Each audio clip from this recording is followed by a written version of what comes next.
Hi ಎಲ್ಲರಿಗೂ ನಮಸ್ಕಾರ. Welcome to my channel. ನಾನು ಪೂರ್ಣಿಮಾ. ಇವತ್ತು ನಾನು ನನ್ನ ಸ್ಟೈಲಲ್ಲಿ ಸಜ್ಜಿಗೆ ಹೋಳಿಗೆನ ಹೇಗೆ ಮಾಡ್ತೀನಿ ಅಂತ ತೋರಿಸ್ತೀನಿ ಬನ್ನಿ. ತುಂಬ ಕ್ವಿಕ್ಕಾಗಿ ಬೇಗನೆ ಮಾಡ್ಕೋಬೋದು ಇದನ್ನು, ಮತ್ತು ತುಂಬ ಚೆನ್ನಾಗಿರುತ್ತೆ ತಿನ್ನೋದಕ್ಕೆ. ಫಸ್ಟ್ ನಾವಿಲ್ಲಿ ಮೈದಾ ಹಿಟ್ಟನ್ನು ಕಲಿಸ್ಕೋಬೇಕಾಗತ್ತೆ. ಅಂದರೆ ಇದು ನೀಟಾಗಿ ನೆನಿಬೇಕು. ಒಂದು 2 ಅವರ್ ಆಗಿತ್ತು ನಾನು ನೆನೆಸಿಟ್ಕೊಂಡು.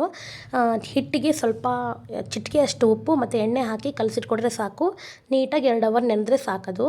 ಮತ್ತು ನೋಡಿ, ಒಂದು ಪಾತ್ರೆ ಇಟ್ಕೊಂಡ್ಬಿಟ್ಟು 1 ಗ್ಲಾಸ್ ಅಷ್ಟು ನೀರು ಹಾಕೋತಾ ಇದ್ದೀನಿ. ನಿಮಗೆ ಜಾಸ್ತಿ ಕ್ವಾಂಟಿಟಿ ಬೇಕಂದರೆ 2 ಗ್ಲಾಸ್ ಅಷ್ಟು ನೀರು ಹಾಕ್ಕೊಳ್ಳಿ. ನಿಮಗೆ ಎಷ್ಟು ಬೇಕೋ ಅಷ್ಟು ಮಾಡ್ಕೋಬೋದು. ನಾನಿಲ್ಲಿ ಕಡಿಮೆ ಹೋಳಿಗೆ ಮಾಡ್ತಿರೋದು, ನಾವಿಬ್ಬರೇ ಇರೋದ್ರಿಂದ. ನೋಡಿ, ನಾನು 1 ಗ್ಲಾಸ್ ಅಷ್ಟು ನೀರು ಹಾಕ್ಕೊಂಡು ಬೆಲ್ಲ ಹಾಕಿ ಕರಗ್ಸಕ್ಕೆ ಇಟ್ಕೊಂಡಿದ್ದೀನಿ. ಅಂದರೆ ಬೆಲ್ಲ ಕರಗಬೇಕಲ್ವ, ಬೆಲ್ಲ ಕರಗೋಷ್ಟರಲ್ಲಿ ನಾನು ಏಲಕ್ಕಿನ ಬಿಡಿಸಿ ಕುಟ್ಟಿಟ್ಕೊತಾ ಇದ್ದೀನಿ. ಏಲಕ್ಕಿ ಪೌಡ್ರ್ ಬೇಕಿದ್ದಕ್ಕೆ. ಒಂದು 4 ಏಲಕ್ಕಿ ತೊಗೊಂಡು ಕುಟ್ಟಿಟ್ಕೋಬೇಕು. ನೋಡಿ, ಇವಾಗ ಬೆಲ್ಲ ಫುಲ್ ಕರಗಿದೆ. ಅಂದರೆ ಫುಲ್ ಕರಗಬೇಕಲ್ವ ಅದು. ಇವಾಗ ಕುದಿ ಬರ್ತಾ ಇರುತ್ತೆ. ಆ ಟೈಮಲ್ಲಿನೇ ರವೆ ಹಾಕ್ಕೋಬೇಕಾಗತ್ತೆ. ಆದರೆ ಫಸ್ಟ್ ನೀವು ಇಲ್ಲಿ ಮಾಡಬೇಕಾಗಿರೋದು ಸೋಸ್ಕೊಂಬಿಡಿ. ಅಂದರೆ ನಾನು ಯಾವಾಗಲೂ ಅಷ್ಟೇ, ಏನೇ ಸ್ವೀಟ್ ಮಾಡಿದ್ರು ಬೆಲ್ಲ ಕರಗಿಸಿದ್ಮೇಲೆ ಸೋಸ್ಕೋತೀನಿ. ನೋಡಿ, ಈ ಥರ ಸೋಸಿದ್ಮೇಲೆ ಇದು ಕುದಿ ಬರೋ ಟೈಮಲ್ಲಿ, ಅಂದರೆ ಚಿರೋಟಿ ರವೆ ಇರುತ್ತಲ್ವ, ಚಿರೋಟಿ ರವೆ ಹಾಕ್ಕೊಂಡು ಸಣ್ಣದಾಗಿ ಸ್ವಲ್ಪ ರವೆ ಹಾಕ್ಕೋತಾ ಬರಬೇಕು. ಅಂದರೆ ಒಂದೇ ಸರಿ ರವೆ ಹಾಕೋಂಗಿಲ್ಲ, ಸ್ವಲ್ಪ ಈ ಕುದಿಯೋ ಟೈಮಲ್ಲಿ. ನೋಡಿ, ನಾನು ಹಾಕ್ಕೋತಾ ಇದ್ದೀನಿ ಇವಾಗ.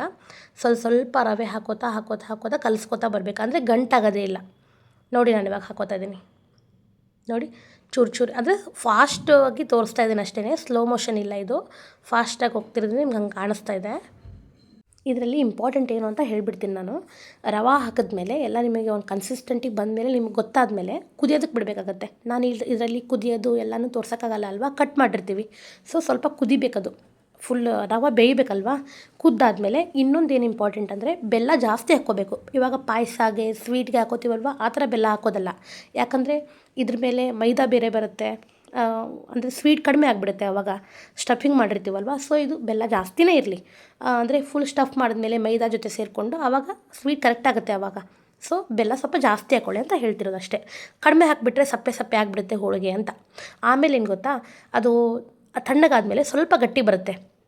ಆಮೇಲೆ ಗಟ್ಟಿ ಆದ್ರೂ ಈ ಥರ ನಾದ್ಕೋಬೇಕು, ಚೆನ್ನಾಗಿ ನಾದ್ಕೋಬೇಕು. ಅದನ್ನು ಹೋಳಿಗೆಗೆ ಹೂರಣ ಇರುತ್ತಲ್ಲ, ಆ ಥರ ಸಾಫ್ಟ್ ಆಗುತ್ತೆ. ಈ ಥರ ಕಲಿಸ್ಕೋಬೇಕು ಕೈಯಲ್ಲಿ, ಒತ್ತಿ ನಾದ್ಕೊಂಡ್ರೆ ಸಾಫ್ಟ್ ಆಗುತ್ತೆ. ಆವಾಗ ಸ್ಟಫಿಂಗ್ ಮಾಡೋಕ್ಕೆ ಈಸಿ ಆಗುತ್ತೆ. ನೋಡಿ, ಆಮೇಲೆ ತವಾನ ಹೆಂಚು ಕಾಯೋದಕ್ಕಂತ ಇಟ್ಕೊಂಡು ಒಂದು ಪೇಪರ್ ತೊಗೊಂಡು ಎಣ್ಣೆ ಸವರ್ಕೋಬೇಕು. ಫುಲ್ ಅದಕ್ಕೆಲ್ಲ ಎಣ್ಣೆ ಸವರ್ಕೊಂಡು, ಯೂಸ್ ಆ್ಯಂಡ್ ಥ್ರೋನು ಬರುತ್ತೆ, ಆ ಥರ ಪೇಪರ್ಸು ಸಿಗುತ್ತೆ. ನೋಡಿ, ನಾನು ಈ ಥರ ಒಂದು ಎಣ್ಣೆದು ಹಾಳೆ ಇತ್ತು, ಪೇಪರ್ ಇತ್ತು, ಅದನ್ನೇ ಕಟ್ ಮಾಡ್ಕೊಂಡು ಇಟ್ಕೊಂಡಿದ್ದೀನಿ. ನೋಡಿ, ಇದು ಲಟ್ಟಣಿಗೆಗೂ ಎಣ್ಣೆ ಸವರ್ಕೊಂಬಿಡಿ. ಅಂದರೆ ಅಂಟ್ಕೊಳ್ಳಲ್ಲ ಅಲ್ವಾ. ಪೇಪರ್ಗೂ ಸವರ್ಕೊಳ್ಳಿ, ಲಟ್ಟಣಿಗೆಗೂ ಸವರ್ಕೊಂಡು ಈ ಥರ ಸ್ವಲ್ಪ ಲಟ್ಟಿಸ್ಕೋಬೇಕು. ಇಲ್ಲ ನಿಮ್ಮ ಕೈಯಲ್ಲೇ ಸ್ಪ್ರೆಡ್ ಮಾಡ್ಕೋತೀವಿ ಅದು ಬರುತ್ತೆ ಅಂದರೆ ಹಂಗೂ ಮಾಡ್ಕೋಬೋದು. ಸ್ವಲ್ಪ ಲಟ್ಟಿಸ್ಕೊಂಡು ಈ ಥರ ಒಂದು ಉಳ್ಳೆ ತೊಗೊಂಡ್ಬಿಟ್ಟು ಹಾಕ್ಕೋಬೇಕು. ನೋಡಿ, ಈ ಥರ ಸ್ಟಫ್ ಮಾಡ್ಕೊಳ್ಳೋದು ಗೊತ್ತು ಅನ್ಕೋತೀನಿ. ನೋಡಿ, ಈ ಥರ ಮಾಡ್ಕೊಂಬಿಟ್ಟು ಎಕ್ಸ್ಟ್ರಾ ಬಂದಿರುತ್ತಲ್ವ, ಅದನ್ನು ಟ್ವಿಸ್ಟ್ ಮಾಡಿ ತೆಗೆದುಬಿಡೋಣ. ಇಲ್ಲಾಂದ್ರೆ ದಪ್ಪ ಆಗಿಬಿಡುತ್ತೆ ಅಲ್ಲೇ. ಇದು ಮೈದಾ ಅಲ್ವಾ, ಹೆಂಗೆ ಬೇಕೋ ಹಂಗೆ ಮ್ಯಾನೇಜ್ ಮಾಡ್ಕೋಬೋದು. ಫಸ್ಟೇ ಕೈಯಲ್ಲಿ ಹಿಂಗೆ ತಟ್ಕೊಂಬಿಡಿ. ಒಂದೇ ಸರಿ ಕೆಳಗಿಟ್ಬಿಟ್ಟು ಲಟ್ಸೋಕೆ ಹೋಗ್ಬಿಡಿ. ಕೈಯಲ್ಲೇ ಈ ಥರ ಸ್ಪ್ರೆಡ್ ಮಾಡ್ಕೊಂಬಿಟ್ರೆ ಎಲ್ಲ ಕಡೆ ಕರೆಕ್ಟಾಗಿ ಈಕ್ವಲಾಗಿ ಬರುತ್ತಲ್ವ. ಆಮೇಲೆ ನೀವು ಲಟ್ಟಣಿಗೆಯಿಂದ ನೀಟಾಗಿ ಲಟ್ಟಿಸ್ಕೋಬೋದು. ನೋಡಿ, ಈ ಥರ ಸ್ವಲ್ಪ ದಪ್ಪ ಇದ್ದರೂ ಪರವಾಗಿಲ್ಲ. ಇದು ಸಾಫ್ಟಾಗಿ ತುಂಬ ಚೆನ್ನಾಗಿರುತ್ತೆ ಹೋಳಿಗೆ, ಮತ್ತು ಕ್ವಿಕ್ಕಾಗುತ್ತೆ. ತುಂಬ ಈಸಿ ಇದು. ಸಜ್ಜಿಗೆ ಮಾಡೋದೇನು ಕಷ್ಟನಾ? ಇವಾಗ ಸಣ್ಣ ಫಂಕ್ಷನ್ಸ್ಗೆಲ್ಲ ನಾವು ನಾನು ಮಾತ್ರ ಜಾಸ್ತಿ ಸಜ್ಜಿಗೆ ಮಾಡ್ತಿರ್ತೀನಿ. ಅದಕ್ಕೆ ಸ್ವಲ್ಪ ಜಾಸ್ತಿ ರವೆ ಹಾಕ್ಬಿಟ್ರೆ ಮುಗಿದೋಯ್ತಲ್ವ. ಅಮಾವಾಸ್ಯೆ ಹುಣ್ಣಿಮೆಗೆಲ್ಲ ಈ ಮಗುನ ಕಟ್ಕೊಂಡು ಹೋಳಿಗೆ ಕಡುಬು ಎಲ್ಲ ಮಾಡ್ಕೊಂಡು ಕೂರಕ್ಕಂತೂ ಆಗಲ್ಲ. ಅಂದರೆ ಹೂರ್ಣದ ಕಡಲೆಬೇಳೆ ಹೋಳಿಗೆ ಅದನ್ನೆಲ್ಲ ಮಾಡ್ಕೊಂಡು ಕೂರಕ್ಕಂತೂ ಆಗಲ್ಲ. ಇದು ಕ್ವಿಕ್ಕಾಗುತ್ತೆ, ಮಾಡ್ಕೋಬೋದು. ಮತ್ತು ನೋಡಿ, ಹೆಂಚಾಗೆಲ್ಲ ಕಾದಿದ್ದಾದಮೇಲೆ ಫಸ್ಟ್ ಎಣ್ಣೆ ಹಾಕ್ಕೊಂಬಿಡ್ಬೇಕು. ಎಣ್ಣೆ ಹಾಕಿ ಈ ಥರ ಕೈಲಿ ಪೇಪರ್ನಿಂದ ಕೈಗೆ ತೊಗೊಂಡ್ಬಿಟ್ಟು ಈ ಥರ ಹಾಕ್ಕೊಳ್ಳಿ. ನೋಡಿ, ಹೈ ಫ್ಲೇಮ್ ಇರಬೇಕು. ನಾನು ಯಾವಾಗಲೂ ಅದೇ ಹೇಳೋದು, ಸಾಫ್ಟ್ ಆಗಬೇಕು ಅಂದರೆ ಹೈ ಫ್ಲೇಮ್ ಇರಬೇಕು. ಹೆಂಚು ನೀಟಾಗಿ ಕಾದಿರಬೇಕು. ತುಂಬ ಸಾಫ್ಟಾಗಿ ಬರುತ್ತೆ. ಚಪಾತಿನೇ ಆಗಲಿ, ರೊಟ್ಟಿನೇ ಆಗಲಿ, ಏನೇ ಆಗಲಿ ಸ್ಲೋ ಮೆಷನ್ ಇಟ್ಕೊಂಡಿಲ್ಲ ಅಂದರೆ ಮೀಡಿಯಮ್ ಫ್ಲೇಮ್ ಇಟ್ಕೊಂಡು ಸಾಫ್ಟ್ ಆಗೋಲ್ಲ. ಹೈ ಫ್ಲೇಮ್ ಇದ್ದರೆ ನೋಡಿ, ಉಬ್ಕೊಂಡು ಎಷ್ಟು ಚೆನ್ನಾಗಿ ಬಂದಿದೆ. ನಾನು ಸ್ವಲ್ಪ ಸಿದಿಸ್ಬಿಟ್ಟೆ. ವಿಡಿಯೋ ಕಡೆ ಲಕ್ಷ್ಯ ಕೊಟ್ಟಿರ್ತೀನಿ ನಾನು.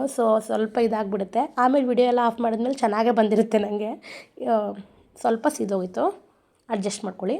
ಆದರೆ ಟೇಸ್ಟ್ ಮಾತ್ರ ಸಖತ್ತಾಗಿರುತ್ತೆ. ಟ್ರೈ ಮಾಡಿ. ನಿಮ್ಗೆ ಇಷ್ಟ ಆಗಿದ್ರೆ ಪ್ಲೀಸ್ ಸಬ್ಸ್ಕ್ರೈಬ್ ಮಾಡ್ಕೊಳ್ಳಿ. ನೋಡಿ, ಆಯಿತು. ಇವಾಗ ಇನ್ನೊಂದು ಹೋಳಿಗೆ ಮಾಡಿ ತೋರಿಸ್ತೀನಿ.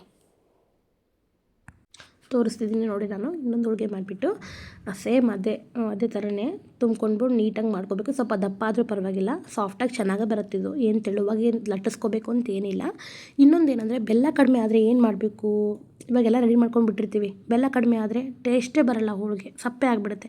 ಆವಾಗ ಬೆಲ್ಲದ ಪೌಡ್ರ್ ಇರುತ್ತಲ್ವ, ಅದನ್ನ ತೊಗೊಂಡು ಆ ಹೂರ್ಣ ಇದ್ರ ಜೊತೆ ಸ್ಟಫಿಂಗ್ ಜೊತೆ ಕಲಿಸ್ಕೊಳ್ಳಿ, ನೀಟಾಗಿ ಕಲಿಸ್ಕೊಳ್ಳಿ. ಪೌಡ್ರ್ ಅಲ್ವಾ ಅದು, ಸೊ ಬೇಗ ಹೊಂದ್ಕೊಳ್ಳುತ್ತೆ, ಏನು ಪ್ರಾಬ್ಲಮ್ ಇಲ್ಲ. ಬೆಲ್ಲದ ಪೌಡ್ರನ್ನ ಹಾಕ್ಕೋಬೋದು. ನಾನು ಹಂಗೆ ಮಾಡಿರ್ತೀನಿ ಎಷ್ಟೋ ಸರಿ ಕಡಿಮೆ ಆದಾಗ. ನೋಡಿ ಎಷ್ಟು ಸಾಫ್ಟಾಗಿ ಬಂದಿದೆ ಅಂತ. ತುಪ್ಪ ಹಾಕ್ಕೊಂಡು ತಿಂತಾಯಿದ್ರೆ ಸಖತ್ತಾಗಿರುತ್ತೆ ಇದು. ಇನ್ನೊಂದೇನು ಗೊತ್ತಾ, ತಣ್ಣಗಾದ್ಮೇಲೂ ಸಖತ್ತಾಗಿರುತ್ತೆ.